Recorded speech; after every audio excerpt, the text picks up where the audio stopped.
एक serial killer था गुड़गांव में जिसको हम्म। आपने सजा करवाई थी, बताइए। 2015-16 में गुड़गांव में बच्चियों के किडनैप्स हो रहे थे, उनके साथ रेप हो रहे थे। उसके बाद उन बच्चियों को उनका सर कुचल कर करके मार दिया जाता था। और वो बंदा जो है वो मतलब लॉ एंड ऑर्डर की उसको बिल्कुल भी रिस्पेक्ट नहीं थी, क्योंकि एक बच्ची को किडनैप करके, रेप करके, मर्डर करके उसने वहां डाला था जहां गुड़गांव में डीसी का घर है, सिविल लाइन्स एरिया में। कि 17.5 साल की लड़की है, ये 2-3 लोगों के साथ क्यों जा रही है। तो तब उसने बताया कि 3.5-4 साल पहले वो एक लड़के के साथ एक्सीडेंटली कहीं पे चली गई। उसने एक वीडियो रिकॉर्ड कर लिया और उसका तो सेक्सुअल एक्सप्लॉयटेशन हो रहा है इतने सालों से कि लोग बरी हो जाते हैं, या निठारी कांड में हो गए, सब में हो गए। तो यहाँ पर हमने एक जिम्मेदारी तय नहीं करी है कि एक जो आईओ है, अगर वो इन्वेस्टिगेट कर रहा है ना, तो उसको जिम्मेदार ठहराया जाना चाहिए। जी। तो इसका मतलब तो ये हो गया कि वो बच्चियां गायब ही नहीं हुई, वो बच्चियां मरी ही नहीं, तो फिर वो कहाँ गई, और अगर चली गई तो इनके लिए जिम्मेदार कौन है। जिस टाइम पे ये केस हुआ था उसी टाइम पे गुड़गांव में एसिड भी फेंका गया था। तो वो अच्छा। मेरी कॉलोनी के नियर बाय ही था, धर्म कॉलोनी के पास में। अच्छा। तो एक हाउसमेड है, उस पर 3 लोगों ने एसिड फेंक दिया था, सिर्फ इसी प्रश्न पे कि भाई शी वॉज वेरी ब्यूटीफुल, और वो उससे सेक्सुअल फेवर मांग रहे थे, अच्छा। और उसने मना कर दिया। तो उस सोसाइटी का जो चौकीदार था, राजा उसका नाम था, जिन्होंने एक लड़की का जीवन बर्बाद कर दिया और ये माइनर बन के निकल जाएंगे। उनमें से एक बता था आरिफ। जी। बिजनौर से उसके ब्रदर ने आकर के क्लेम किया कि जब ये घटना हुई थी उस टाइम पे 15 साल 8 महीने का था। अब उनको ला करके उसके ब्रदर को जब कोर्ट में क्रॉस एग्जामिन करा गया और उनकी रेस्ट ऑफ द फैमिली के आधार कार्ड देखे गए, तो ये देखा कि उनकी फैमिली में मतलब जो उससे बड़ा भाई था वो उससे 3 महीने बड़ा था, जो उससे छोटा भाई था वो उससे 20 दिन ही छोटा था। और इस टाइम पे उसके सारे डॉक्यूमेंट्स को अटेस्ट उनके पार्षद ने कर रखा था, और डॉक्यूमेंट बहुत प्रॉपर वे में बना हुआ था। ये ब्लैक शीप्स हर जगह है, महिलाओं में भी है। सिंडिकेट बना करके ये कंसेंट रेप पे के फर्जी मुकदमे दायर किए जाते हैं, ब्लैकमेल किया जाता है। जो ये एसिड अटैक वाला केस हुआ था तो उसमें कम से कम 4 बार तो मुझ पे भी अटैक किए गए थे।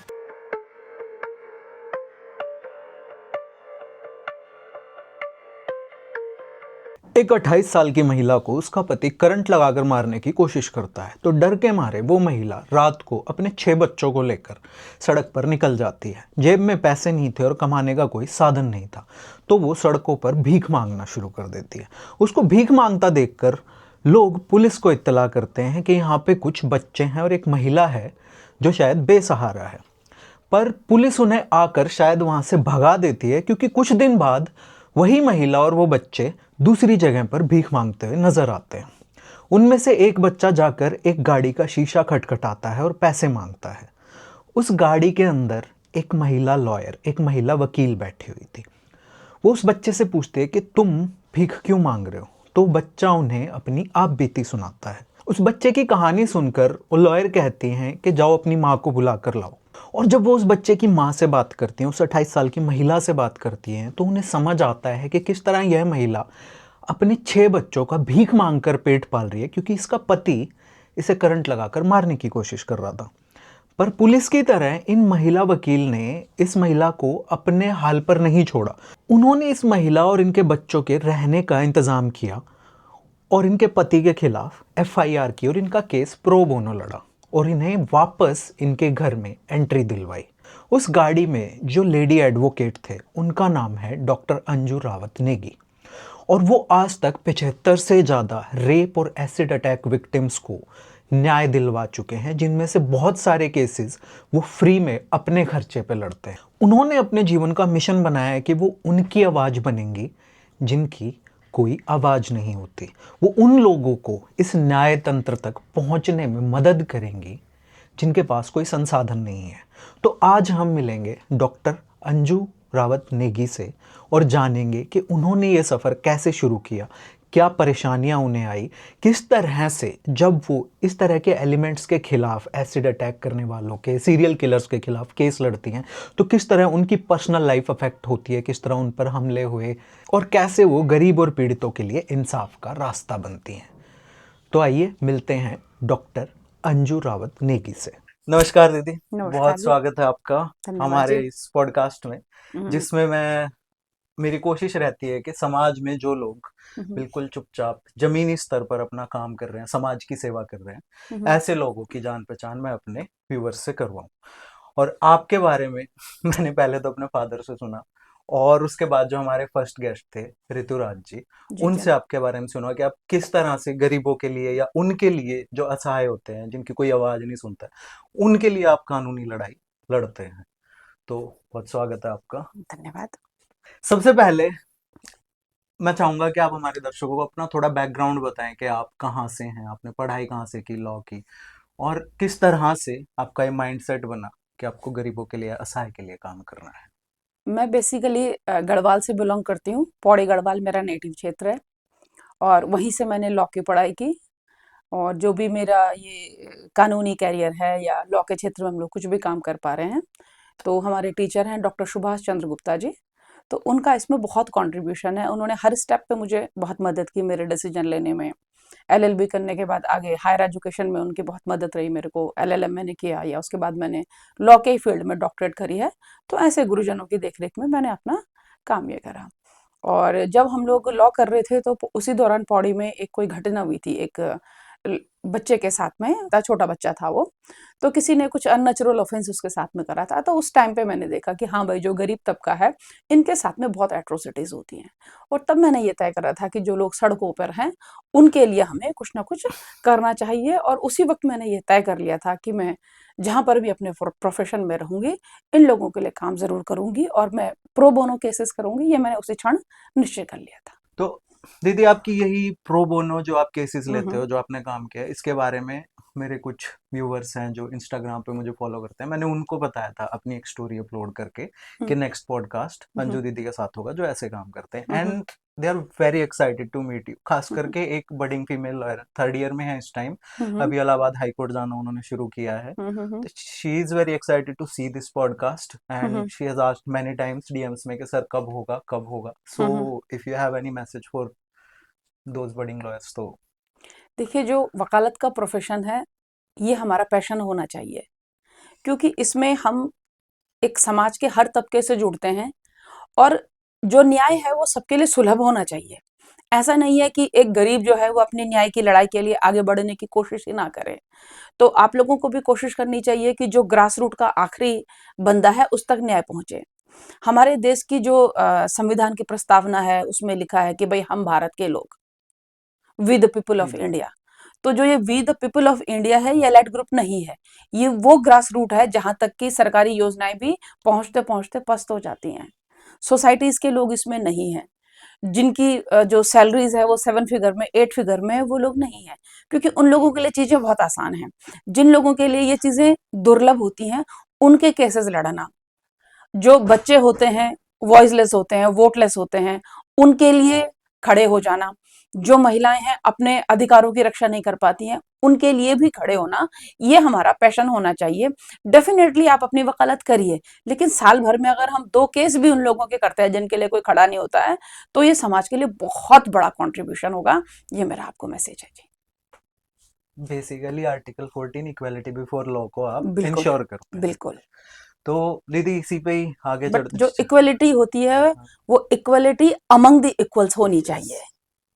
एक पोस्ट ग्रेजुएट की इक्वलिटी मैं +2 वाले के साथ नहीं कर नहीं कर सकती। सकते। एक 7 फीट वाले को 5 फीट वाले के साथ नहीं नहीं। दौड़ाया जा सकता। तो वैसे ही जो गरीब तबका है उनके साथ आपका क्या व्यवहार होना चाहिए, और जो पढ़ा लिखा सजेगा उनके साथ क्या होना चाहिए। तो जो इक्वलिटी है वो अमंग द इक्वल्स होनी चाहिए। जी बिल्कुल। तो अभी आपने कहा, जो प्रो बोनो की आपने बात की, बच्चों के अधिकारों के लिए लड़ने की, बिल्कुल। उसी बारे में मैंने आपके बारे में सुना था हम्म ऋतुराज जी से। तो एक सीरियल किलर था गुड़गांव में जिसको हम्म आपने सजा करवाई थी, और बहुत मैंने सुना है कि मतलब मध्य प्रदेश से या कहाँ कहाँ से उनको अपने खर्चे पे लेके आए गुड़गांव पे हम्म कोर्ट में पेशी करवाने के लिए। बहुत ही ज्यादा मेहनत की थी एंड इवेंचुअली सक्सेसफुल हुए थे। तो जी प्लीज जी। उसके बारे में थोड़ा हमको बताइए। 2015-16 में गुड़गांव में बच्चियों के किडनैप्स हो रहे थे, उनके साथ रेप हो रहे थे। उसके बाद उन बच्चों को उनका सर कुचल कर करके मार दिया जाता था। एक पैटर्न आ रहा था इन सारे क्राइम में। और ये जगह जगह हो रहा था। गुड़गांव में भी हो रहा था, तो दिल्ली में भी हो रहा था, तो एमपी में भी हो रहा था। कुल जगह 16-17 ऐसे क्राइम उसने करे। और एक सदर बाजार से जो बच्ची गायब हुई थी उसके तो आज तक उस बच्ची की बॉडी और उसके वेयर अबाउट्स रिकवर नहीं है।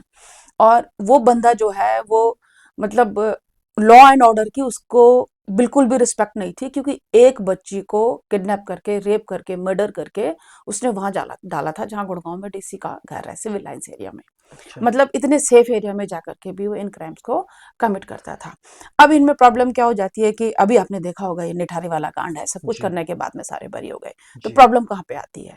प्रॉब्लम वहां पे आती है कि जहां पर हम लोगों ने एफआईआर दर्ज करा दिया, उसके बाद में फॉलो अप नहीं हुआ, वो लोग कोर्ट में गवाही देने के लिए नहीं आते, क्योंकि बच्ची का जो ये नाम। क्राइम जिनके साथ में हो रहा है वो यहाँ पे माइग्रेट है। गुड़गांव में एक अजीब सी पॉपुलेशन है, यहाँ पे माइग्रेट्स लोग ज्यादा हैं, और जी। उन्हीं के पास में राइट्स कम है, रिसोर्सेज कम है, तो उन्हीं के बच्चे सॉफ्ट टारगेट्स होते हैं। भंडारों में जा रहे हैं, कहीं जा रहे हैं बच्चे, छोटे मोटे लालचों में आ जा मजदूरों रहे हैं, के जो रिक्शा मजदूरों के चलाते बच्चे, हैं हाँ जी। उनके, हाँ। तो वो लोग इसके बाद में जा चुके होते हैं, तो उनको प्रोटेक्शन देना।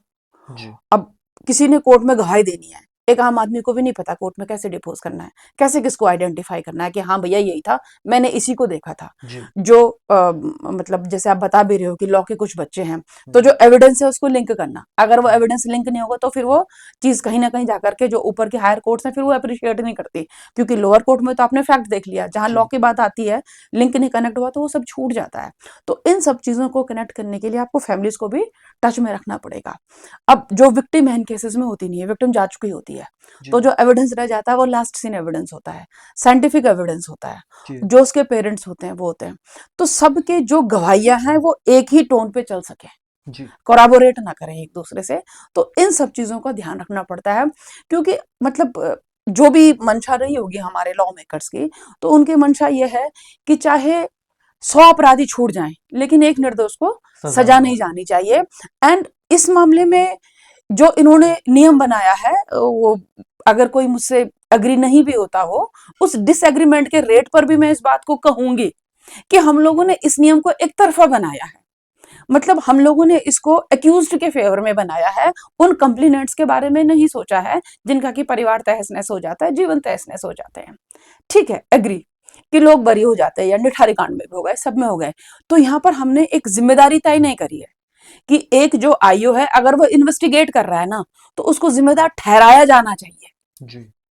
तो इसका मतलब तो ये हो गया कि वो बच्चियां गायब ही नहीं हुई, वो बच्चियां मरी ही नहीं, तो फिर वो कहाँ गई, और अगर चली गई तो इनके लिए जिम्मेदार कौन है? इसका पूरा का पूरा जवाब हमारे संविधान के प्रेम्बल में दे रखा है। हम वेलफेयर स्टेट हैं, वेलफेयर स्टेट हैं, तो हमारी सुरक्षा की, कानून की, इस सब की जिम्मेदारी राज्य की होती है। और जब हम किसी केस को प्रेजेंट कर रहे होते हैं, विक्टिम के राइट्स को प्रोटेक्ट कर रहे होते हैं, तो हमें वहां पे बहुत केयरफुल होना चाहिए कि एविडेंस जो है वो एक लिंक्ड होनी चाहिए, गवाहियां जो हैं वो एक टोन में होनी चाहिए, आइडेंटिफिकेशन डायरेक्ट होना चाहिए, उसमें कोई परहब जैसी गुंजाइश नहीं होनी चाहिए। नहीं तो कानूनी जो ये लूप होल होते हैं, इनका फायदा लेकर के दरिंदे बाहर ही घूम रहे होते हैं। तो दीदी, जैसे 2015-16 की आप ये घटना बताते हैं, तो ये हम्म केस का फाइनल जो फैसला आया वो हम्म आने में लगभग कितना टाइम लगा? 2017-18 में वो बंदा अरेस्ट हुआ था, अच्छा। एंड देयर आफ्टर बीच में कोरोना का टाइम पीरियड आ गया था, तो जी। इसमें प्रेटी गुड टाइम लग गया, 2025 में कहीं डिसाइड हुआ। अच्छा, वो हाँ, इसी एक साल। एक 2024 में डिसाइड हुआ, क्योंकि 3-4 केसेस थे इसके गुड़गांव में, ओके। तो वो इवेंचुअली डिसाइड होते हैं। अच्छा, तो उसको मतलब आपके पास शिकायत कोई लेके आया, या केस किस तरह आया आपकी नजर में, ये वाला? ये सामाजिक लोगों के जरिए ऋतुराज ने मुझे कुछ केसेस फॉरवर्ड कर दिए थे कि यहाँ यहाँ पे ऐसी ऐसी चीजें हो रही हैं, तो हम लोग जी। देख लेते हैं। कभी जी। कभी हम लोग खुद भी पहुंच जाते हैं। जिस टाइम पे ये केस हुआ था उसी टाइम पे गुड़गांव में एसिड भी फेंका गया था, तो वो अच्छा। मेरी कॉलोनी के नियर बाय ही था, धर्म कॉलोनी के पास में। अच्छा। तो एक हाउस मेड है, उस पे 3 लोगों ने एसिड फेंक दिया था, सिर्फ इसी प्रश्न पे कि भाई शी वॉज वेरी ब्यूटीफुल, और वो उससे सेक्सुअल फेवर मांग रहे थे, अच्छा। और उसने मना कर दिया। तो उस सोसाइटी का जो चौकीदार था, हम्म। राजा उसका नाम था, इन लोगों के नाम जाने जाने चाहिए, इनकी पहचान उजागर होनी चाहिए। राजा था, आज आजाद था, एक आरिफ था, पता चलना चाहिए कि ये कौन है, सो दैट कि आदमी इनसे सावधान रह सके। तो उन्होंने जो है वन फाइन डे उसके घर पे जाकर के उस पर तेजाब डाल दिया। लेकिन उस वाले केस में क्या था कि कहीं ना कहीं उनकी आइडेंटिटी थी, वो सीधे पकड़े गए, तो उनको भी विद इन 3 ईयर्स उनको 2018 तक में उनको सजा हो गई थी, और उनको जो है एक लाइफ इम्प्रिजनमेंट हुआ है, बट वो टिल डेथ डेथ तक का हुआ है, जी। और काफी लंबा उसमें टाइम पीरियड हो गया है, तो अभी तक उनको पैरोल नहीं नहीं मिल मिल। पाता। और तीनों ने ही अटेम्प्ट किया खुद को जुनैल डिक्लेयर करने का। अच्छा। यहाँ पर मैं क्वेश्चन ये करना चाहूंगी कि जो राजा था, जब केस चल रहा था उसी दौरान वो बिहार में मुजफ्फरपुर से अपने लिए माइनर का एक सर्टिफिकेट बना करके ले आया, जिसको बकायदा एसडीएम साहब ने अटेस्ट किया हुआ था। ये बात मैं उनके लिए बोल रही हूँ जो हमारे लॉ करने वाले बच्चे हैं। अब प्राइमा फेसाई तो बिल्कुल ठीक दिख रहा है जी, वो जी उसको चेक कर रहे हैं तो उसकी एंट्री भी नजर आ रही है। जी। तो अब ये अचानक माइनर कैसा है, मैंने वहां नियर बाय वाले लोगों से पूछा, सबने कहा कि तो 5-6 साल से काम कर रहा है। अच्छा। तो 5-6 साल से काम कर रहा है तो बट ऑब्वियस 18 साल का तो नहीं हो सकता ना, 11-12 साल में तो उसने काम करना शुरू नहीं किया होगा। हम्म। इसके बाद में हमारे यहाँ पे एक पत्रकार है अशोक चौहान जी, काफी बुजुर्ग और एक्सपीरियंस है, उनका बड़ा आशीर्वाद रहता है हमें। तो मैं उनसे दुख शेयर कर रही थी, मैंने कहा दद्दू जी इन्होंने एक लड़की का जीवन बर्बाद कर दिया और ये माइनर बन के निकल जाएंगे। तो उन्होंने कहा कि इसकी ना फाइल को कॉल करते हैं वहां से। अच्छा। तो हमने फिर बिहार से जब इसकी पूरी फाइल कॉल की तो सारी एंट्रीज एक ही दिन की थी। अच्छा। सेम डे फॉर्म भरा गया, सेम डे अप्लाई हुआ, सेम डे इशू हो गया, वो फर्जी था। फिर हमारी कोर्ट ने उस पर 420 का मुकदमा दर्ज किया, 420, 468, 465, और फिर वो माइनर से बचा। सजा होने के बाद में भी 2023 का लास्ट या 24 के स्टार्ट में उनमें से एक बता था आरिफ, जी। बिजनौर से उसके ब्रदर ने आकर के क्लेम किया कि जब ये घटना हुई थी उस टाइम पे 15 साल 8 महीने का था और हम इसको अब क्लेम कर रहे हैं जबकि उसको 10 साल हो चुके थे। मतलब जो ये तेजाब की घटना उसका जिन कहीं मरता नहीं है। अब उनको ला करके उसके ब्रदर को जब कोर्ट में क्रॉस एग्जामिन करा गया और उनकी रेस्ट ऑफ द फैमिली के आधार कार्ड देखे गए तो ये देखा कि उनकी फैमिली में मतलब जो उससे बड़ा भाई था वो उससे 3 महीने बड़ा था, जो उससे छोटा भाई था वो उससे 20 दिन ही छोटा था। तो मतलब जो सिस्टम है ना वो इतना घालमेल करता है। और इस टाइम पे उसके सारे डॉक्यूमेंट्स को अटेस्ट उनके पार्षद ने कर रखा था और डॉक्यूमेंट बहुत प्रॉपर वे में बना हुआ था। लेकिन जब उनकी पूरी फैमिली का सिस्टम मांगा मांगा गया तो फिर उसमें ये सिस्टम आया। तो आप इन चीजों में क्या ही जो करोगे, जो सामने दिख रहा है उसको देखो लेकिन उसके पीछे जरूर जाओ कि इसके बैक में है क्या। तो दीदी अब सोचने की बात ये भी है कि जिन एसडीएम से वो फर्जी अपना एज का सर्टिफिकेट बनवा के लाया था, मतलब उनका तो क्या ही बिगड़ा होगा। कुछ इशू हुआ, कोर्ट ने कुछ इशू किया उनके खिलाफ, इनके खिलाफ तो चलो 420 का मुकदमा लग गया कि तो नकली सर्टिफिकेट लेके आया है एज का। हाँ जी। बट जिसने इशू किया हम्म। उसका क्या? एक प्रोसेस होता है जी गुड़गांव में भी अगर आपने अप्लाई करना हो हम्म। कि जिनका जी कमेटी में दर्ज नहीं, अब तो खैर मैंडेटरी हो गया है कि जन्म और मृत्यु का रजिस्ट्रेशन रखना। हम्म। तो वो लोग क्या करते थे कि जी घर में ही पैदा हुआ है, 2 पड़ोसियों का सर्टिफिकेट दे दिया, एक दाई का सर्टिफिकेट दे दिया, एक ठप्पा उन्होंने लगा दिया, क्या नाम कहते हैं आपके पार्षद ने, हम्म। उसके बाद वो जमा हो जाता है। और जो एसडीएम या कमेटी वाले होते हैं वो तो केवल इश्यूएंस अथॉरिटी होते हैं। अच्छा। मैं उस नेक्सस की बात कर रही हूँ जो हमारा सामाजिक ताना बाना है, जो अभी बिजनौर से आया था, हाँ। इससे तो उसकी पार्षद भी अटेस्ट करती है कि हाँ जी ये मेरे सामने हो रखा है। तो जो ये हम सामाजिक जिम्मेदारियों को छोड़ रहे हैं ये उस चीज का है। मतलब कितना आसान है ना कि एक हाँ, लॉ का लूप होल निकाल के और उसमें लूप से होल निकालना, बच जाना। लेकिन बट उसको पकड़ना भी उतना मुश्किल नहीं है। हाँ, अगर हम तय कर लें कि हाँ हमने इस चीज के पार जा करके देखना है तो असंभव नहीं है वो। तो हम थोड़ा सा डाइग्रेस करके हम अभी हम्म, बात कर रहे थे पहले जो सीरियल किलर वाला जी। केस था उसकी। एसिड अटैक पे भी आएंगे क्योंकि ये भी एक बहुत ही जघन्य अपराध है, और वो भी रीजन क्या कि भाई कोई तुमको वापस पसंद नहीं कर रहा तो तुम उसकी लाइफ खराब कर दो, किसी भी वे में यहाँ एक्सेप्टेबल तक नहीं। अनूप जी रेयर था। हाँ। अभी ये जो हिमाचल में जो ये ममता वाला प्रकरण हुआ है उसमें तो हस्बैंड, गुड़गांव में जो मैंने पहला केस करा था एसिड वाला, मैं उसमें एग्जैक्टली उन बच्चों का नाम भूल गई, उन बच्चों को कंपनसेशन आया था एंड दद्दू जी उनके कोर्ट गार्डियन मैंने अपॉइंट किए थे, उसमें भी हस्बैंड ही था। अच्छा। उस लेडी का तो पैर का अंगूठा लिया था मैंने वकालतनामे पे, उसने सर से उड़ेला था। तो ये एक रिवेंज है, एक फ्रस्ट्रेशन है, और आसान है, बॉम्ब से भी ज्यादा खतरनाक है। 20 रुपए लीटर लोग साइकिलों पे बेच देते हैं। अभी तो मैंने सुना है गवर्नमेंट ने एसिड की सेल्स पे काफी कंट्रोल किया हुआ है, या सिर्फ ऑन पेपर है, ग्राउंड पे अभी भी अरे वही अभी चीज? रिसेंटली दिल्ली में एक फेक एसिड अटैक हुआ है। एक लड़की ने अपने हाँ फादर के साथ में मिल करके हाँ। कुछ उन लोगों को जिन्होंने कि उसका फादर जो है एक सेक्सुअल एक्सप्लॉयटेशन के केस में अंदर था, हम्म। उनको ब्लेम करने के लिए उसने अपने ऊपर फॉल्स किया था। तो हाँ जो सोशल में जिम्मेदारी कर रही हो ना, हाँ। समस्या ये नहीं है कि क्राइम बढ़ गया है, समस्या ये है कि सामाजिक ताना बाना टूट गया है। तो उस लड़की ने तो फर्जी मुकदमा दर्ज कराया, अगर नहीं मिल रहा होता तो कहाँ से करवाती बताओ। उसका भी। सल्फ्यूरिक एसिड हर जगह मिल रहा हाँ, टॉयलेट क्लीनर है। बाद हाँ। में कह रहे थे कि हाँ हम्म। टॉयलेट क्लीनर है, उसके हाँ, हाथ ही जले हुए हाथी थे। जले हुए थे उसके। हाँ मतलब उसने अपने आप को मतलब ऐसे करा कि वो डिसफिगर भी ना हो, उसकी हाँ। ब्यूटी पे भी असर ना जाए, वो लोग अंदर चले जाएं, उसका भाव बाहर आ जाए, बाहर आ जाए, सिंपली। या कम से कम ब्लैकमेल तो कर ही हाँ, सके। वो तो चलो ठीक है, सीसीटीवी इंस्टॉल थे, नहीं तो एसिड अटैक वाले मसले में पुलिस इतने सतर्क होती है कि इमीडिएट उठाती है। तो आपके पास ऋतुराज जी लेके आए कि भाई ऐसे ऐसे बच्चों के साथ हो रहा है। उसके बाद पुलिस की क्या प्रक्रिया थी, मतलब क्या रिएक्शन था? आप लोगों ने पुलिस को अप्रोच किया होगा कि भाई ऐसे ऐसे, तो वही जो नॉर्मल हम सुनते देखते हैं, या फिर कुछ? नहीं, इन मामलों में पुलिस बहुत एग्रेसिव रहती है जी। और गुड़गांव पुलिस भी बहुत एग्रेसिव थी, बहुत परेशान भी थी क्योंकि जगह-जगह से बॉडीज़ रिकवर हो रही थी। बल्कि मैं इसको अरेस्ट करने के लिए तो इस जैसे इसका पैटर्न था कि ये भंडारों वगैरह में जाया करता था। पुलिस ने खुद भंडारे लगाए हैं और उस बंदे को पकड़ने की पूरी-पूरी उसमें कोशिश करी गई, तो उसके बाद अच्छा। में वो पकड़ा गया है।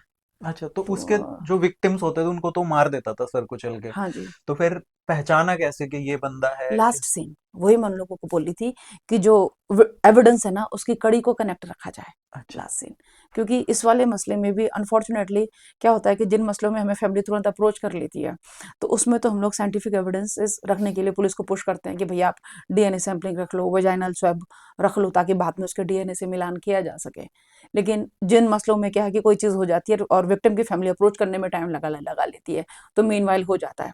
क्योंकि जो ये सेक्सुअल असॉल्ट या जो भी ऐसे मसले होते हैं, इनमें सारा का सारा जो एविडेंस है वो विक्टिम की बॉडी पे होता है जी। और उसमें से आपने कितना रिकवर करा, कितना सेव करा, उस पर डिपेंड करता है। टचवुड अभी तो खैर आईओज़ को भी बहुत अच्छी ट्रेनिंग दी जा रही है कि वो सारी चीज़ों को उठा रहे हैं, इकट्ठा कर रहे हैं। मेरा नेक्स्ट क्वेश्चन जी। इसी पे आ रहा था कि आप अपने जो काम में देखते हो कि पुलिस की ट्रेनिंग का लेवल, जो फोरेंसिक एविडेंस कलेक्ट करना है या उनको फिर लॉग करना है कि वो पोस्टेरिटी के लिए या बाद में अगर केस सुप्रीम कोर्ट तक, क्योंकि हमने अभी देखा है रिसेंटली पिछले ही महीने बॉम्ब ब्लास्ट के टेररिस्ट तक हुँ। लैक ऑफ एविडेंस की वजह से बरी हुए हैं मुंबई बॉम्ब ब्लास्ट के सुप्रीम सॉरी हाई कोर्ट से। तो वही के क्या एक्सपीरियंस रहा है, क्या एक्चुअल में कुछ बदलाव है या फोरेंसिक एविडेंस कलेक्टिंग और इन 2-3 सब में? चीज़ें होती हैं इसमें जहाँ पर भी एविडेंस लिंक नहीं करता है। जो कड़ी होती है वो लिंक्ड होनी चाहिए, अगर वो जी। लिंक नहीं होता है, जी। तो फिर उसमें वो रह जाता है। अब हमारे ही मसले में जैसे देख लीजिए कि आपको ढूँढना पड़ता है कि हाँ भाई कौन था। सीरियल किलर वाली आप बात कर रहे थे कि उसने तो बच्ची को ले गया, फिर बच्ची रिकवर होती है जी। और लाश भी कई-कई दिनों में रिकवर होती है, 8-8 9-9 दिनों में। और जी। पानी की टंकियों में ऐसी जगह वो डालता था, हाँ। पता नहीं उसको इतनी जानकारी थी लॉ की या क्या था, तो वो एविडेंस खत्म हो चुके होते थे। अच्छा। लेकिन आप उस एरिया में ढूँढिए, हमें एक रिक्शे वाला मिला था, जिसने उसको अप्रोच किया था। अच्छा। उस बच्ची के साथ जा रहा था कि हाँ। बाबूजी क्या रिक्शे में बैठोगे? तो लास्ट सीन था कि हाँ। आखिरी बार उसने उस लड़की को देखा, वो उसके साथ में थी। मतलब आखिर में good old fashion police work के काम आता है कि जनता से जाके आप वो पुलिस नहीं करेगी क्योंकि पुलिस बहुत हाँ। बिजी है। देखिए, हम लोग यहाँ पे क्या करते हैं कि अपनी पुलिस से हम उम्मीद करते हैं कि वो ब्रिटिश कोप की तरह इन्वेस्टिगेशन करे। लेकिन सब जगह क्या है कि पुलिस फोर्स के कई-कई डिपार्टमेंट होते हैं। हमारे यहाँ पुलिस की जो एक लेडी एएसआई है, वो उस मामले को इन्वेस्टिगेशन भी कर रही है। वो वीआईपी ड्यूटी में भी जा रही है। कहीं पर अगर गुड़गाँव में तो पानी भर गया तो पहले पुलिस वाले उतरते हैं, एमसीजी वाले नहीं उतरते हैं। बिल्कुल। तो पुलिस वाले इतने ओवरबर्डन्ड होते हैं कि उनका काम नहीं हो पाता। दूसरी चीज़ मैं आज भी देख रही हूँ, जो पुलिस की डेली डायरी होती है, आप तो समझते होंगे, जी। उसमें एंट्री आज भी आईओ हाथ से भर-भर करके अपने चिट्ठे लिख रही होती है, डेली डायरी के कि आज मैंने ये किया, आज मैंने ये किया। प्लस वही कोर्ट में गवाही देने के लिए जा रही होती है।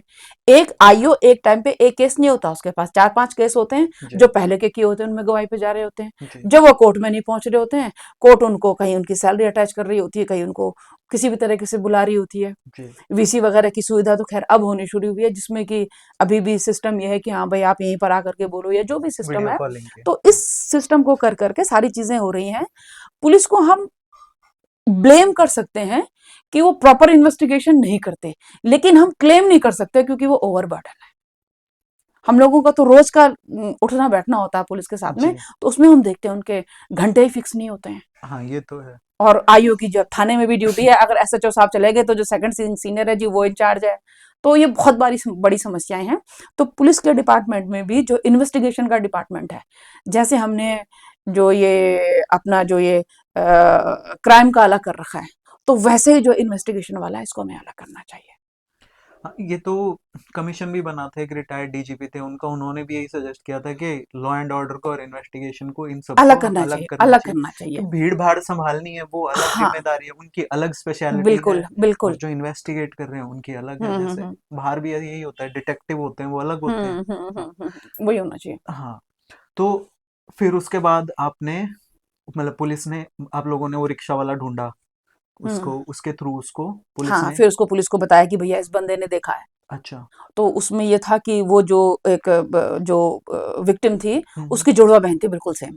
ऋतुराज जी बता रहे थे कि उन्होंने, हाँ, वो जो सीरियल किलर था वो लड़की को देख के कहता है कि इसको मैं इसको मार तो मैंने चुका। मार दिया था, तो हाँ वो ऋतुराज जी कहते हैं मैंने उनको थप्पड़ थप्पड़ जी, भी मारे थे। भाई एक एग्रेशन होता है, वो थप्पड़ हाँ, मारना नहीं होता है, हाँ, वो एक एग्रेशन है, वो तो थोड़े से थप्पड़ में ही निकला। समझ सकते हैं जी, बिल्कुल। लेकिन जो रिक्शा पुलर था उसने कहा हाँ ये इसी लड़की को लेके जा रहा था। अच्छा। तो चीजें डबल इंश्योर होती हैं, हाँ, क्योंकि हमारे यहाँ पे सिस्टम ये है कि एक्यूज्ड अगर कन्फेस भी कर देता है हाँ, तो हाँ, उस पर सजा नहीं होती, जिस पे भी ट्रायल होता है। हाँ, बियॉन्ड द रीजनेबल डाउट वो कंप्लेनेंट ने साबित करना है। मतलब हमारे यहाँ जो कंप्लेनेंट है ना वो अबंडन है, एक कानून के जंगल में, एक व्यवस्थाओं के जंगल में, एक प्रोसीजर के जंगल में। और जब हम उसकी केस तरफ से केस कर रहे हैं तो वो केस करना बहुत मुश्किल होता है। एक्यूज ने ये साबित नहीं करना कि उसने नहीं किया, हमने ये साबित करना है कि उसने किया है। ये हमारे कानून की विडंबना है। Burden of proof. हाँ जी, वो हम पे है। तो ये एक बड़ी भारी समस्या हो जाती है, और अगर उसमें कोई भी कड़ी कहीं पर भी मैच नहीं खाती है तो उसको जाने देते हैं। पर यदि देखा जाए तो जैसे कुछ लॉ हैं, जैसे हम्म एनडीपीएस एक्ट है, हम्म उसमें बर्डन ऑफ प्रूफ अक्यूज्ड के ऊपर है। हम्म। हाँ, और उसके अलावा आई थिंक जो डीवी एक्ट हो गया, डीवी एक्ट है, हाँ डॉरी वाला दहेज हो का गया, है, उसमें इन चीजों बर्डन ऑफ में है। प्रूफ अक्यूज्ड के ऊपर है, वहां पे भी मिसयूज हो रहा है। तो कोई बीच का रास्ता ही होना चाहिए, ये तो नहीं है कि या तो इधर डाल दिया तो भी दिक्कत है, इधर डाल दिया तो भी दिक्कत है। देखो, सॉल्यूशन क्या जो निकलेगा? भी ये समस्याएं हैं ये हमेशा ही रहती हैं, और ऐसा कोई प्रोविजन नहीं है जिसका मिसयूज नहीं हुआ हो। आप शपथ लेकर के नहीं कह सकते हो कि भैया ये चीज है, ये 24 कैरेट है। हर चीज का मिसयूज होता है। जी। 498A हाँ। पहले तो नहीं था ना, हम्म, जब लड़कियों को बुरी तरह से जलाया गया उसके बाद में आया है। जी। तो अगर कोई चीज, अगर किसी चीज में दांत होंगे तो वो कहीं ना कहीं तो चुभेंगे ही ना। लेकिन जब अति हुई है ये तब आया है। तब आया है। लेकिन 498A का आज क्या एनफोर्स है कि उसमें अरेस्ट ही नहीं होता। अच्छा। अनटिल और अनलेस कुछ भी हो जाए उसमें अरेस्ट नहीं होता है। वहां पर भी काउंसलिंग चलती है, फिर फैमिली कमेटी, एंड देयर आफ्टर उसको बेल मिल जाती है। क्यों? क्योंकि उसका बहुत मिसयूज हुआ। जब इन चीजों का मिसयूज होने लगता है तो उसके बाद कहीं ना कहीं जो इनकी पावर होती है वो हमारे कोर्ट के जजमेंट्स वगैरह आते हैं उनका हो जाता है। एट्रोसिटीज एक्ट है SC ST का, हाँ, कितना मिसयूज हो गया उसका, अभी क्या एग्जाम्पल लोगे आप? लास्ट मंथ ही जी। इलाहाबाद के एक लॉयर को सजा हुई है। क्यों? हम्म क्योंकि उसकी वाइफ के ब्यूटी पार्लर में एक मेड थी जो हम्म। कि एससी कैटेगरी से थी। फर्जी तो वो मुकदमे क्या दर्ज होते थे। करता था, हाँ। क्योंकि इसमें एससी एसटी एक्ट में प्रोविजन क्या है कि आप जैसे ही एफआईआर करते हो आपको 25% जो कंपनसेशन है वो वो मिल जाता मिला। है। देन चार्जशीट फाइल होते ही 50% आपको मिल जाता है, और जो बाकी 25 बचा वो केस डिसाइड होने के बाद। तो एक तरह से अगर 1 लाख रुपए कंपनसेशन है तो 75,000 तो आपको बिना कुछ प्रूव किए ही मिल गया। तो वो लॉयर था, उसने बिजनेस बना रखा था। तो इलाहाबाद हाईकोर्ट ने उसको उम्र कैद की सजा की है ये अभी ब्लैक लास्ट। शिप्स हर जगह है। महिलाओं में भी है, सिंडिकेट बना करके ये कंसेंट रेप पे के फर्जी मुकदमे दायर किए जाते हैं, ब्लैकमेल किया जाता है। हाँ, ये भी रिसेंटली मैंने। अभी जब हम बैठे थे मेरे आपसे भी एक मामला डिस्कस हो रहा था जी। कि कुछ दिन पहले एक माइनर बच्ची ने 17.5 साल की थी, उसके किसी मेरे कोई नोन है, पत्रकार हैं यहाँ पे, मयंक जी अमर उजाला में, तो उनके थ्रू उन्होंने अप्रोच करा कि भाई इस बच्ची का केस देख लिया जाए। मैंने आईओ से पूछा सीसीटीवी फुटेज देखे, तो वो अपनी मर्जी से अपने दोस्तों के साथ जा रही है, अपनी मर्जी से आ रही है। अच्छा। दोस्तों की उम्र भी 19-20 साल। मैंने इनिशियली देख करके उन्हें मना कर और दिया। लड़की 17 की है, हाँ, हाँ। 17.5 की, 17 साल 6-7 महीने। फिर उसके फादर ने दोबारा मुझे अप्रोच भी करा तो मैंने उनको मना कर दिया कि भाई मैं इसको प्रो बोनो कर नहीं पाऊंगी, और अदर जो भी क्राइटेरिया वो आप मीट नहीं करोगे तो आप इसको देख लो। लेकिन देर आफ्टर मेरे मन में क्वेश्चन रह गया कि 17.5 साल की लड़की है, ये 2-3 लोगों के साथ क्यों जा रही है? I have to check this. तो मैंने एक दिन उसके पापा से कहा कि भाई सुबह आ जाओगे, मैं आपको तय तो नहीं करती कि आपका केस लड़ना है, लेकिन मुझे कुछ समझना है। मैंने उस बच्ची को बुलाया, तो उसके फादर को बाहर करके जब मैंने उसे इंसिस्ट करा कि बेटा तुम्हारी ये एज है, क्या आपके एक्सपीरियंस है, तुम क्यों जा रही हो उनके साथ में, तो पहले तो चुप मार गई हो। फिर जब मैंने उसको ढंग से पूछा तो तब उसने बताया कि 3.5-4 साल पहले वो एक लड़के के साथ एक्सीडेंटली कहीं पे चली गई, उसने एक वीडियो रिकॉर्ड कर लिया और उसका तो सेक्सुअल एक्सप्लॉयटेशन हो रहा है इतने सालों से।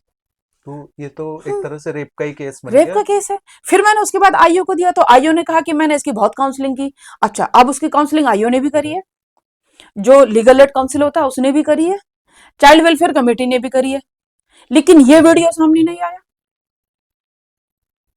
क्योंकि वो जो एक वैलिड क्वेश्चन था हम्म। कि यार बेटा तूने ये क्यों करा, हाँ, मैंने उसको इस एक्यूज उम्र नहीं में तो। करा। मैंने उसको एक्यूज नहीं करा कि तूने सही किया, तूने गलत किया, तेरी कंसेंट है, क्यों किया आपने, क्या मजबूरी थी, वाई? तो तब उसका जवाब आया। तो समटाइम ये सवाल हमें खुद से देने चाहिए कि जो दिख रहा है वही सच नहीं है, उसके पीछे क्या है। मतलब सोच के देखो, उसके पेरेंट्स हैं, हम्म, दे नो कि ऐसे हो रहा है, एंड दे आर ब्लेमिंग हर, वो उसको ब्लेम कर रहे तू क्यों कर रही है, क्यों कर रही है, हाँ, तो एंड वो अंदर अंदर वो बच्ची खुद घुट रही है खुद कि घुट रही उसको है। ब्लैकमेल करा जा रहा अब सीसीटीवी में दिख रहा है कि वो अपनी मर्जी से जा रही है, वो अपनी मर्जी से आ रही है। है। मतलब एक कंपैरिजन में कुछ नहीं है, बट मैं छोटा था ना जब, हम्म, मेरे घर वाले बहुत स्ट्रिक्ट थे, पता लग जाता ना कि ये गाली दी है इसने कहीं, हम्म, तो मेरी बहुत पिटाई होती थी घर पे। तो मैं 5th 6th क्लास में था और स्कूल में लड़ाई होते होते मेरा जो पड़ोस में लड़का रहता था उसको मैंने गाली दे दी हम्म, अच्छी खासी। अब उसको पता था कि मेरे घर पे ये माहौल है। हम्म, उस बंदे ने 1.5 साल तक हम्म, कभी मेरा लंच खाता, वो कभी कुछ कि तेरे घर बता दूंगा तूने गाली दी। यही। और मेरे घर पे क्या होता, अगर पता लग जाता है ऐसा, हाँ। तो मेरे फादर पुलिस में थे, पुलिस वाले, हम तो बचपन से पुलिस से पिट रहे हैं तो पिटता अलग, और फिर वो घर के बाहर धूप में खड़ा कर देते और मैं रोता रहता, या टॉयलेट में बंद करता रोता रहता कि गाली क्यों दी या गलत काम क्यों कर, मतलब तो डर रहता कि घर पे जाके तो वो बच्ची तो मतलब इतनी बड़ी चीज है कि तुम्हारा वीडियो बना लिया किसी ने, हम्म, ठीक है, और देन वो उसको सर्कुलेट करने की धमकी दे रहा होगा, एंड देन एक्सप्लॉइट करवा रहे हैं अपने दोस्तों से, बिल्कुल। That to a minor girl. उसके बाद में उसके पेरेंट्स को नहीं बताया, मैंने फिर वापस उन्हीं को बुलाया, मयंक जी को। मैंने उनसे बात करी, मैंने कहा जी ये बात है। फिर मैंने आईओ को बताया। आईओ भी सरप्राइज है। फिर मैंने उसे बताया कि ये पीस ऑफ एविडेंस है भाई, अब हम उस केस को कर रहे हैं। तो प्रश्न सिर्फ इतना ही था कि अगर हमारे अंदर कोई सवाल उठ रहा है ना, तो उसको उठने दो और उसे पूछें। कभी कभी उनके जवाब इतने खतरनाक आते हैं जितने हमने सोचे नहीं होते हैं। तो दीदी इसमें एक मतलब लेसन भी है कि आई डोंट थिंक कि इस एज के बच्चे मेरा पॉडकास्ट देखते हैं, बट उनके पेरेंट्स तो ऑब्वियसली देखते हैं। बिल्कुल। सो आप किसी लड़के के भी पेरेंट हो सकते हो जो 17 18 19 साल का है, दे डोंट नो, वो दिमाग से नहीं चलते, वो लस्ट से चलते हैं इस एज में। और आप किसी बच्ची के भी पेरेंट हो सकते हो, हम्म, ठीक है, एंड किसी के साथ हो सकता है। फोन सबके हाथ में आजकल, बुद्धि सबकी खराब है, सबके हम्म, फोन में पोर्न है सबका भाई। हम्म। तो how to handle these things, अगर अपने बेटे को क्या समझाएं, अपनी बेटी को क्या समझाएं। जो एडोलेसेंस की एज है भाई, उसमें अपने बच्चों के दोस्त बनिए और उन पे नजर रखिए। ये कब कहाँ आ रहे हैं, कैसे आ रहे हैं। और कहीं ना कहीं एक जो हमने एक टैबू बना रखा है, ये सेक्स एजुकेशन हमारे यहाँ पे होनी चाहिए। अब इस मामले में देखो और ना तो एक जस्टिफिकेशन थोड़ा सा वो हम ना करें किसी का भी। अब इस मामले में देखो तो मेरे एक नॉन है, उनकी 2 बेटियां हैं, तो जो स्कूल में जो बेटी, मतलब जो 17 16 17 समथिंग थे, तो उसका बॉयफ्रेंड था हम्म, उसी की एज का, बट हम्म, वो वहां से बाहर से आके वहां पढ़ रहा था। व्हाट हर मदर डिड, हम्म, उसने कहा उसके बॉयफ्रेंड को, बेटा हम्म, यू लीव दैट पीजी, हम्म, लड़की के boyfriend, and you live with us. Hmm, because उनको पता था भाई ये इसका बॉयफ्रेंड है, मेरी बेटी नहीं मानने वाली, अगर मैं इसको मना करूंगी तो छुप के। सो उन्होंने उसको घर में ही रखना शुरू कर लिया ताकि सामने रहे जो भी है। तो अब जब ऐसे केस देखते हैं कि अब ये जो लड़के हैं, एक तरह से देखा जाए, लड़की जिस ट्रॉमा से गुजरी है उसको तो कोई डिनाई कर ही नहीं सकता, बट ये जो लड़के हैं जिन जिन ने भी उसका एक्सप्लॉइटेशन किया है, लाइफ तो इनकी भी खराब, अब जेल तो जाना पड़ेगा जेल परमानेंट। में ही है।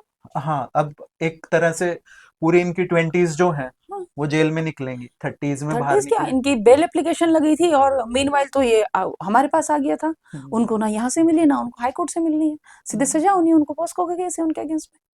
और हाँ। ब्लैकमेलिंग के सेक्शन और लग जाने हैं इसमें। तो वही मैं कह रहा था कि तो फिर तो जो देखा जाए तो एक तरह से उन्होंने तो जो, मैं मेरे नॉन बता रहा हूँ, उनसे जो भी हुआ, बट उन्होंने एक तरह से, ठीक देखिए, है। हम लोगों के बीच में ना कि कुछ चीजें हैं जो कि हमारे एक सोशल समस्याएं हैं, एक सामाजिक ताना बाना हमारा चेंज हो रहा है। हम्म, और जो ये हमारी भारत की संस्कृति रही है, हमारी अडेप्टेबिलिटी की बहुत ज्यादा रही है। हम हाँ, चीजों को अपने में स्वीकार करते चले जाते हैं। और जो हमारे वास्तविक विचारधाराएं होती हैं उनसे हम लोग कहीं ना कहीं दूर निकल रहे दूर होते निकल हैं। जाते हैं। तो जो ये हमारी जो पहले मर्यादाएं थी, वो कहीं ना कहीं तहस नहस हो रही हैं। और हम लोग के बच्चों के हाथ में मोबाइल है, हम तरह तरह की बातें कर रहे हैं। बच्चे पार्टीज में जा रहे हैं, आजकल बच्चों का स्मोक करना और वो अपना अल्कोहल भी ले रहे हैं, तो हम लोग इसको एक बुराई के तौर पर में नहीं देखते हैं। तो जो चीज़ें वो उनको एक्सपीरियंस नहीं करनी चाहिए, ये उन्हें भी एक्सपीरियंस कर रहे हैं। कहीं ना कहीं जो हमारा एजुकेशन सिस्टम है, उसमें सारी चीज़ें आ रही है कि टीचर्स बच्चों को बता नहीं रहे हैं, और सही और गलत के बीच में भेद। बाहर निकल कर के मैं भी काम कर रही हूँ, तो हम अपने बच्चों को कितना समय दे पाते हैं, हम उन पे कितनी नज़र रख रहे हैं, ये सारी चीज़ें आ रही हैं। पहले हम लोग क्या थे कि जॉइंट फैमिली में थे, मम्मी नहीं है तो चाची देख रही है, दादी देख रही है, बिल्कुल। कोई और देख रहा है। लेकिन अभी हम क्या हुए हैं, गांव से निकल के हम शहर में आ गए, शहर से कॉलोनी में, कॉलोनी से फ्लैट में, हमारे बगल वाले में कौन क्या हो रहा है हम नहीं देख रहे, किसकी लड़की कहाँ जा रही है हम नहीं देख रहे हैं। अभी सीसीटीवी है जो देख रहा है। पहले गांव के बड़े बुजुर्ग होते थे, हाँ भाई फलाने की लड़की वहां जा रही थी, हाँ वो या किसी को कहा। देख करके हम लोग साइड हो जाते थे कि यार पापा को पता चल जाएगा कि ये कुछ हो रहा है। तो ये सारे ताने बाने छूटे हैं, उसके बाद में गड़बड़ हुई है। आज भी आप अगर किसी गांव में जाकर के चले जाओ तो आपको 4 बुजुर्ग ऐसे मिल जाएंगे जिन्हें सब घर का पता है। हाँ वही एक कहावत है ना, हाँ, it takes a village to raise a yes, child. तो वो नहीं है अब शहरों वो में। नहीं है। तो और दूसरी आपने बिल्कुल सही बात की, एक्सेप्टेबिलिटी बहुत ज्यादा है हाँ, हमेशा से ही। वो सर्वधर्म समभाव और टॉलरेंस तो सोचते हैं कि हाँ एक मॉडर्निटी का चस्का आ गया कि हाँ हर चीज जो विदेशी है वो अच्छी होगी। तो डेफिनेटली है। तो अभी जैसे आप हम जो भी बात कर रहे थे पोक्सो का केस था, अभी एक सुप्रीम कोर्ट में भी पीआईएल लगी हुई है। हुँ, हुँ, इंदिरा जयसिंह उसमें लॉयर हैं जो हुँ, हुँ, इसको बढ़ चढ़ के हुँ, उस किया है। हुँ, हुँ, हुँ, हुँ। उसका मेन मुद्दा क्या है कि एज ऑफ कंसेंट जो है ना, जो सेक्स का कंसेंट होता है उसकी एज को 18 से घटा के 16 कर दी जाए। ठीक है। अब इसके विरोध में बहुत आवाजें उठ रही है, मैं तो क्योंकि ट्विटर पे बहुत एक्टिव देखो रहता हूँ। अनूप जी ना, ये एक नया फिनोमिना नहीं है। जो कंसेंट की एज है, जो हमारे प्रीवियस लॉ थे उनमें 16 साल ही थी अच्छा। कंसेंट की एज। लेकिन बड़ी इंटरेस्टिंग इंटरेस्टिंग चीज़ थी उसमें कि सेक्स के लिए कंसेंट की एज तो 16 साल थी, बट मैरिज के लिए 18 थी। मैरिज के लिए 18। 18 थी। हाँ, ये ऊपर-नीचे की चीज़ें अमूमन मेरी समझ में कभी आती नहीं है कि जो लॉ मेकर्स था उनका क्या इंटेंट था। वो तो या पर्सनल लॉज को थोड़ा सा हाँ, अकोमोडेट हाँ, करने के लिए हाँ, हाँ। मुस्लिम पर्सनल लॉ या इनको। या हाँ, नहीं हाँ। मुस्लिम पर्सनल लॉ में नहीं है, उसमें तो कंसेंट का क्वेश्चन ही नहीं है, उसमें तो एज ऑफ प्यूबर्टी है। अच्छा। 14-14, 15-15 साल की लड़कियों की शादी हो जाती है, वहाँ अच्छा। पॉस्को को भी दरकिनार कर देते हैं। आज भी। आज भी। आज भी कर दिया जाता है क्योंकि वो उनका स्पेशल एक्ट है।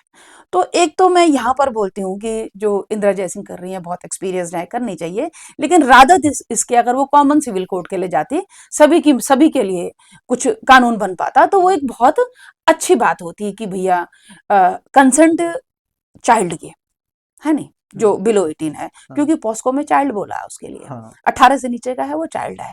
लेकिन उसी चाइल्ड की जब मुस्लिम एक्ट में शादी हो जाती है, तब के कंसेंट के लिए कौन बात करेगा? हाँ वही वो उस बच्चा, बच्चे वही का भी था। बायोलॉजी, वही हाँ, एथनिसिटी, सब कुछ वही। बिल्कुल वही है। हाँ। वहाँ पे एज ऑफ प्यूबर्टी का आ जाएगा। हम्म। अभी 12-13 साल के बच्चे प्यूबर्टी में आ रहे हैं, कुछ टाइम पे तो ये एज बढ़ती चली जा रही है, 9-10 साल के बच्चे भी इसमें आने लग जाएँगे, तो क्या उनकी भी मैरिज करिएगा? तो जो ये कॉमन सिविल कोड है, ये हमारे आज की ज़रूरत है कि सभी लोगों के लिए, समान लोगों के लिए समान कानून हो। लेकिन जिस कंसेंट की बात आई है, वो एक बड़ा डिफरेंट क्वेश्चन है।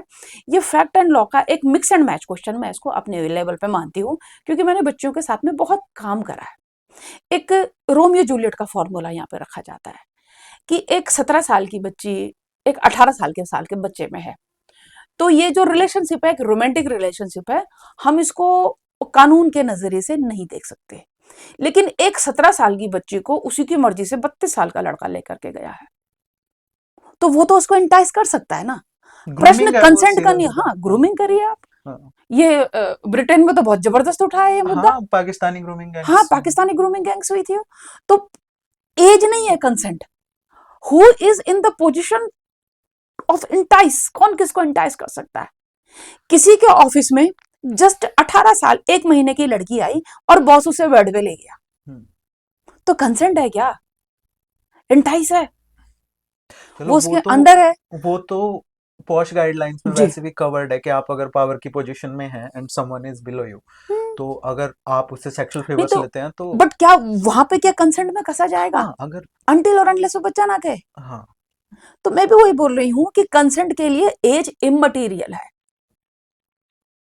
बट इसमें भी एक पॉइंट ऑफ व्यू ये भी देते हैं कि पोक्सो लॉ है जैसे उसमें 18 इयर्स जो है वो लिमिट डिसाइड है। हम्म, तो अभी क्या होता है जैसे इंटरकास्ट रिलेशनशिप्स होते हैं तो उसमें देखने में आया कि लड़की अगर कम एज की है हम्म, तो उसको खत्म करवाने के लिए क्या करते हैं लड़की के पेरेंट्स, लड़का अगर 18 साल 1 महीने का भी है, 1 दिन का भी, तो उस पे उठा के पॉक्सो केस लगवा देते हैं। बिल्कुल लड़की बिल्कुल। अगर 17 साल 11 महीने 29 डेज की भी है तो भी पॉक्सो लगा देते हैं।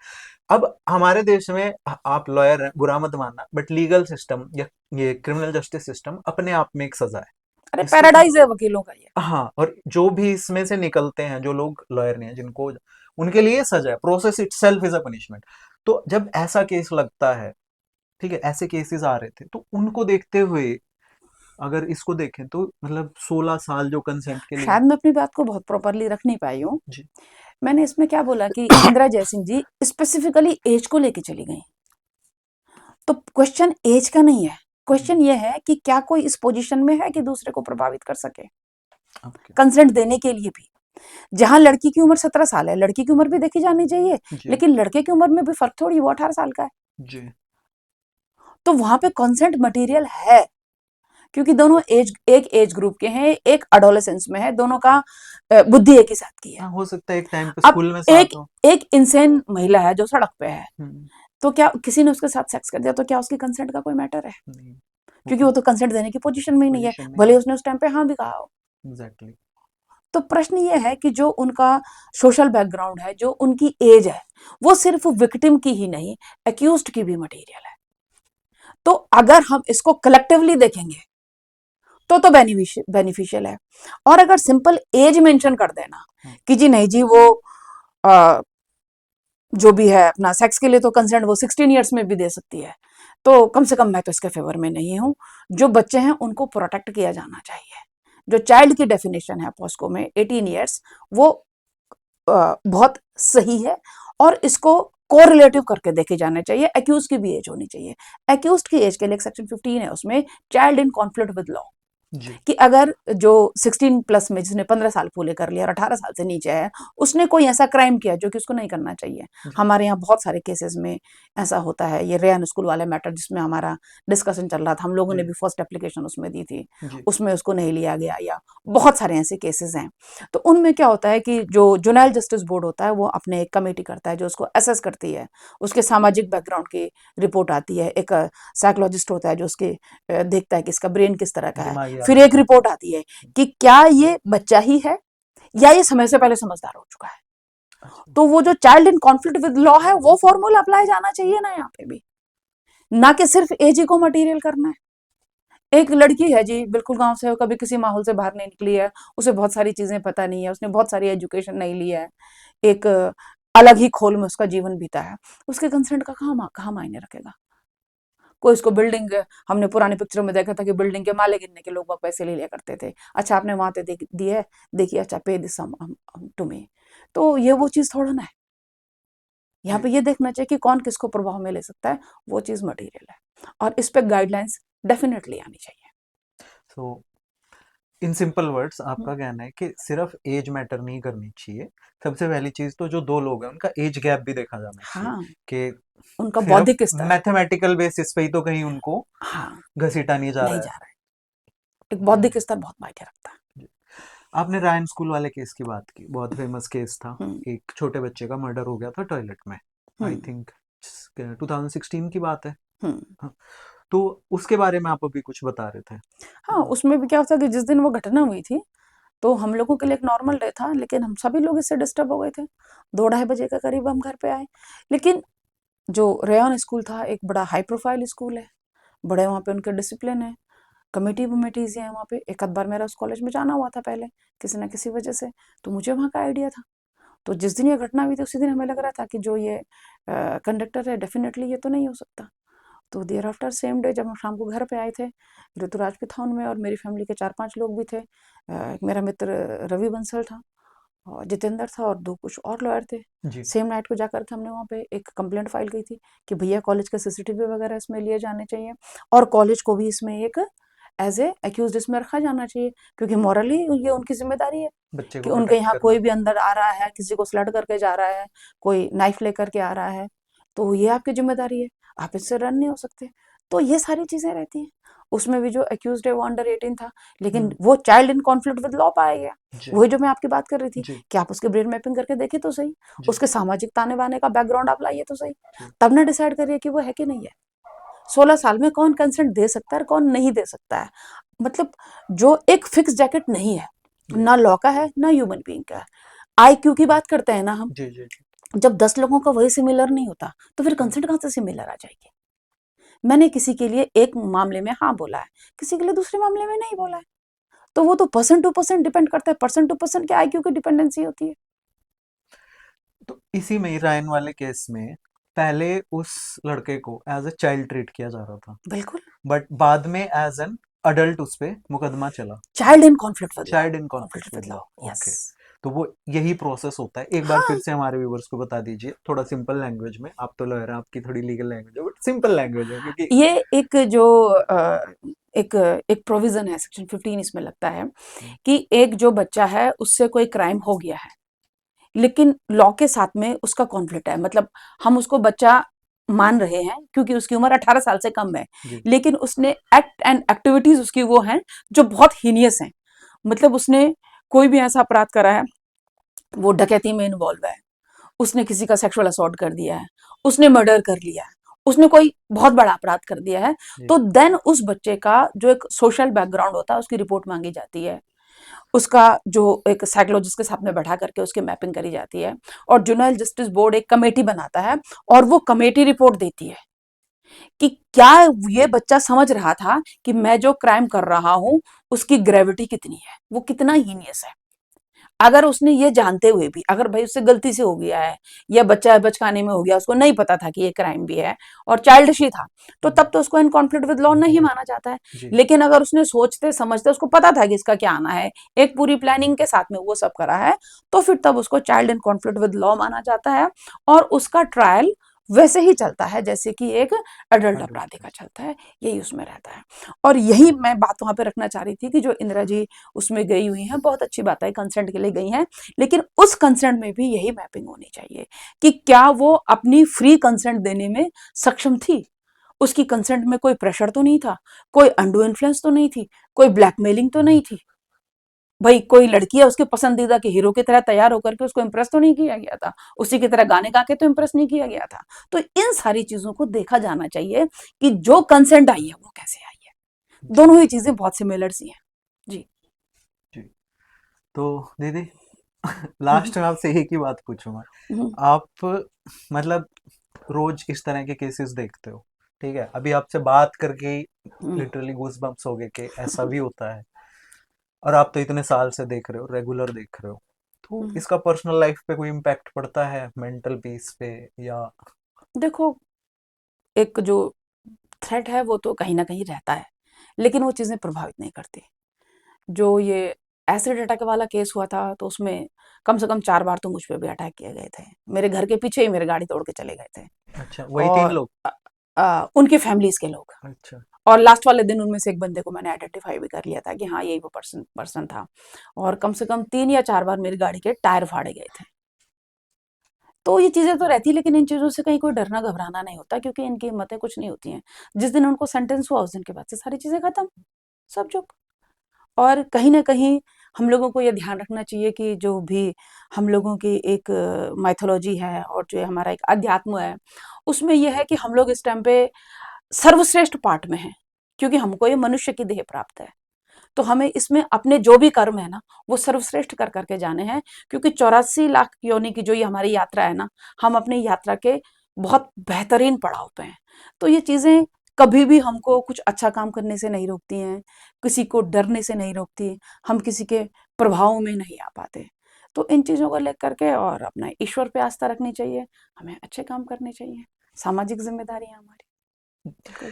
तो दीदी बहुत ही मतलब एक इंटरनल ब्रेवरी चाहिए इस तरह की चीजें रोज देख के भी, एक अपना जो well adjusted state of mind को लेके चलने की बहुत हिम्मत चाहिए होती है। लोग जो होते हैं, हमने देखा है जनरली, मतलब बहुत क्लीशे है कहने की बात, बट जो लोग जैसे पुलिस वाले हैं, कहते हैं कि इतनी शराब इसलिए पीते हैं हुँ, हुँ। क्योंकि वो रोज इतना जो गंद है समाज में उसको देखते हैं, साक्षात सामने देखते हैं। बट इतना सब कुछ रोज डील करने के बाद भी अगर आप मेंटली स्ट्रांग हैं तो नमन है आपकी ब्रेवरी को, मेंटल अपने ब्रेवरी ईश्वर पे खासकर। आस्था रखनी चाहिए और और ऐसा कुछ बहुत नहीं बहुत होता। धन्यवाद हमारे आपका भी पॉडकास्ट धन्यवाद में कि आपने आने मुझे का। मौका दिया। अरे दीदी, बहुत-बहुत धन्यवाद। आपका धन्यवाद कि आप आए, हम तो बहुत छोटे चैनल हैं अभी। थैंक यू, ठीक है, thank you so much. Thank बहुत यू। धन्यवाद।